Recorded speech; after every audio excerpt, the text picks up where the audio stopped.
আসসালামু আলাইকুম, কেমন আছো সবাই? শুভ সকাল। আশা করি তোমরা অনেক বেশি ভালো আছো। আমি আলহামদুলিল্লাহ ভালো আছি। তো এটা হচ্ছে আলু ভাজি। ভাবছিলাম আজকে রুটি বানাবো, কিন্তু রুটি বানানো হয় না, সেজন্য আলু ভাজি করছিলাম। ইচ্ছা ছিল না যে আজকে ভাত আর সকালে আলু ভাজি খাবো, ভাবছিলাম রুটি আর আলু ভাজি খাবো। যাই হোক, রিজিকে ছিল আজকে ভাত আর আলু ভাজি। তো দেখো সকালবেলা খাইতে বসছি, আলু ভাজি করলাম, তারপর হচ্ছে গরম ভাত, সাথে নিলাম হচ্ছে লেবু, নিয়ে আমি খাচ্ছি। আর যে দেখো আমার মুখের অবস্থা, এত ক্ষুধা লাগছে, রান্না করতে করতে আমি ঘামে গেছি। অনেক গরম ছিল আজকে সকালবেলা, আর রান্নাঘরে থাকলে তো বুঝবোই তোমরা যে কেমন লাগে।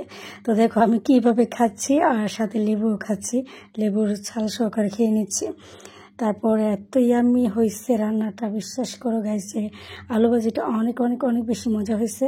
আমার কাছে অনেক বেশি ভালো লাগছে। অনেকদিন পর মনে হয় এমন একটা ভাজি খেয়েছি, এমন মনে হয়েছে। তো সকালবেলা তো আসলে ভাজি টাজি খাওয়া হয় না, ভাবছিলাম তো রুটি বানাবো, আগে বললাম, তো বানানো হয়নি। তো এখন হচ্ছে দুপুরবেলা মূলা আলু দিয়ে আজকে মাছ রান্না করব, সেজন্য মূলা কেটে কুটে ধুয়ে নিচ্ছি। দেখো ভালো করে, আর পেঁয়াজগুলো দেখো আমি কি সুন্দর করে কাটছি, আলু যেভাবে কাটছি, মূলা যেভাবে কাটছি, পেঁয়াজও ঠিক এভাবে কাটছি।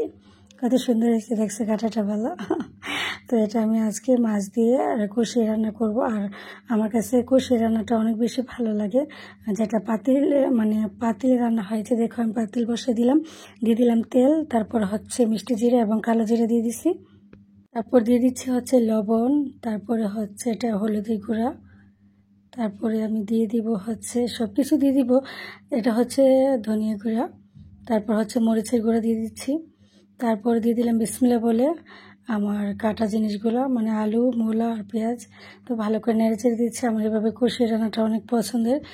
আমি যখন পাতিলে রান্না করি আমার রান্নাটা অনেক বেশি মজা হয়। কড়াইয়ে তো মজা হয়, তবে পাতিলের রান্নাটা একটু অন্যরকম লাগে। তো মাঝে মধ্যে আমি কি করি, পাতিলের মধ্যে রান্না করি, কষিয়ে কষিয়ে রান্না করি।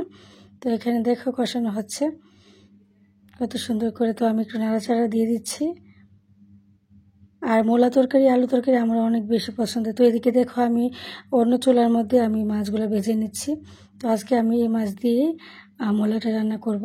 আর অন্যান্য তরকারি আছে, কিন্তু এটা আমি রান্না করতেছি পাতিলের মধ্যে। আমার ইচ্ছা করতেছিল যে একটু কষিয়ে কিছু খাইতে, সেজন্য কষানো ভাবে আমি রান্না করতেছি মূলা আলু সাথে মাছ। তো আমার মাছ ভাজা শেষ, আর এদিকে দেখো কষানো শেষ। আমি এখন পানি দিয়ে দিব। তো আমি পানি দিয়ে দিচ্ছি। এখন আমি ভালো করে নেড়ে ছেড়ে দিব। তারপর আমি মাছগুলো দিয়ে দিচ্ছি, দেখো। তো মাছ দিয়ে আমি ভালো করে নেড়ে ছেড়ে দিচ্ছি। আর কালো জিরে তরকারিটা আমার অনেক বেশি পছন্দের। আমি সবসময় তরকারিতে যদি কষি রান্না করি বা ভাজা বা রান্না করি, আমি কালো জিরেটা দিই। তো অনেক সময় দেখা গেছে দিয়ে না, যারা মেহমান টেহমান থাকে অনেক সময় দেখা গেছে ওরা পছন্দ করে না। তো দেখো আমার রান্না শেষ। আল্লাহ হাফিজ।